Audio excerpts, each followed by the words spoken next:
And welcome back. Now, as mentioned earlier, today marks the 56th anniversary of the arrest of anti-apartheid activists at Liliesleaf farm in Rivonia. Now, in 1963, Nelson Mandela, Ahmed Kathrada, Denis Goldberg, from whom we heard earlier, and Andrew Mlangeni were accused of treason and stood trial. Leanne is at Liliesleaf farm this morning, not a farm anymore, where, of course, the commemoration of the historical arrests of the Rivonia Trialists will be taking place. And we're going to cross over to her now, and she'll be speaking to various people throughout the morning. So let's cross over to find out who Leanne has with her right now. Leanne, over to you. Good morning. Sakina, a very, very good morning to you, and good morning to South Africa as well, as we come to you on exactly as you've described this 56th anniversary of the raid on this particular place, Liliesleaf, what became known as the headquarters of Mkhonto weSizwe. You know, it's quite incredible when you walk in here. You know that this is a spot of history. It's a place that you drive through in that leafy suburb of Rivonia, and you keep on driving, and then suddenly you come to the doorstep of where so much history took place that I'm not even sure that too many South Africans have actually taken the time to come and visit this. I know that you mentioned it's not a farm anymore, but you know, when you do walk around, and we're going to take our cameras outside to where the actual farm is. I mean, we're standing on the property, but we're at the entrance now where you see a museum, but the farm is at the back where you actually get to understand and see the workings of it and understand what went down here and how it looked. And it looks still very much so like a farm,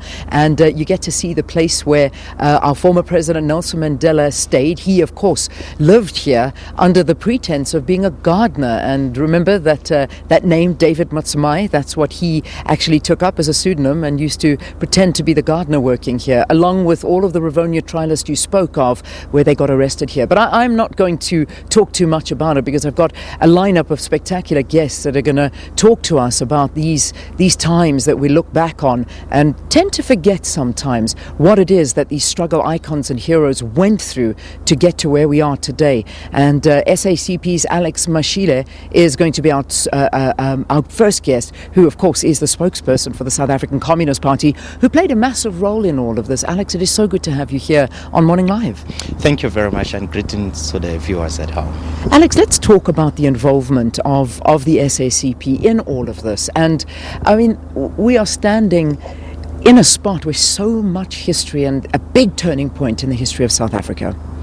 Yes, the SACP played a key role. Firstly, this property was acquired after the SACP took the decision. This was actually the headquarters of the South African Communist Party, and Nelson Mandela, as you have said, was hosted here, and he used the name alias Mutsamai, which was the name of one of his ex-clients in the field of law.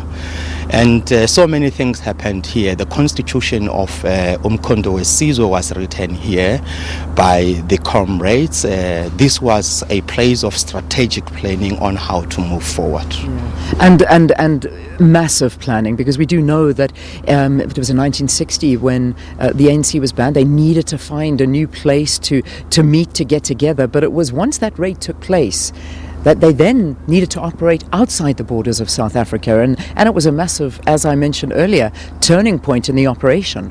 It was a massive turning point. Things were never the same again. If you look at the newspaper reviews on what happened with regard to that particular raid, you will see that we come a long way.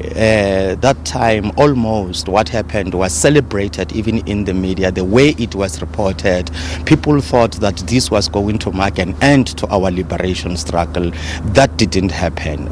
On the contrary, what happened is that the struggle was intensified up until we achieved the transition that we realized in 1994. Yeah. You know, when I came sort of to introduce this particular area, introduce you as a guest, introduce Liliesleaf, the history that happened here. The youth have many issues that they are grappling with of their own right now. And as we sit and look in 2019, many say, you know what, that was then, this is now. Our issues are also huge. And we don't really look back and actually remember what went down here. But the reality is, we have to keep on reminding the youth, because you have to appreciate how far we actually have come. Do you think the youth care about what happened here? The youth do care about what happened here. Remember that the youth is not a homogeneous entity, it is a heterogeneous entity. There are very active young South Africans who care who they are, where South Africa is coming from, where it is right now, as you are saying, and where we are going to.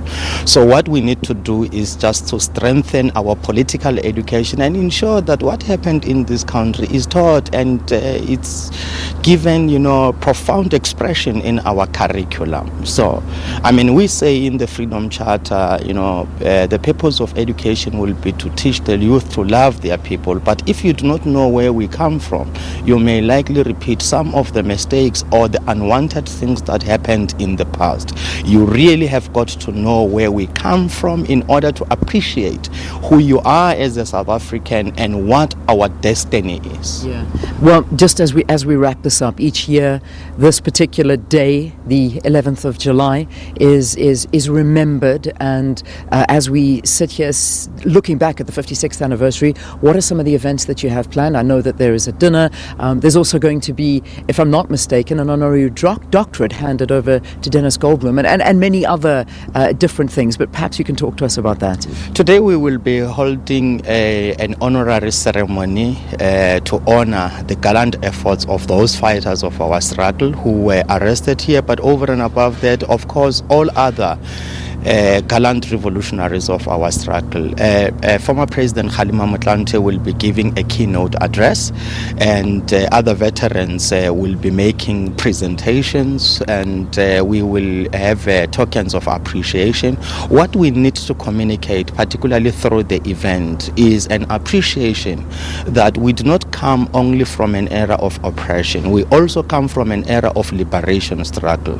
So a lot has been taught about the oppression. This is the time now that we must elevate the response in the form of the teachings about the liberation struggle. If we were able to bring down apartheid, there is no way we should be unable to bring down unemployment, class inequalities, and even rural-urban development, as well as poverty in our society. This is our strategic mission of today, but we have our lessons to learn from the past. Alex, thanks for talking to us. Thanks very much. Enjoy the rest of the day and having a look back at the 56th anniversary of the raid here on Liliesleaf. We're going to be joined, as I said, by many more guests, and we'll reminisce about exactly what happened on that day. Milk truck coming through the gate there, they pretending to deliver something. Meantime, it was the police. They came in and those arrests were made. But we'll take you down that memory lane and history of South Africa during this morning's broadcast. Again, Alex Mashilo, who is the spokesperson for the SACP, talking to us. But right now, let's go back to the Johannesburg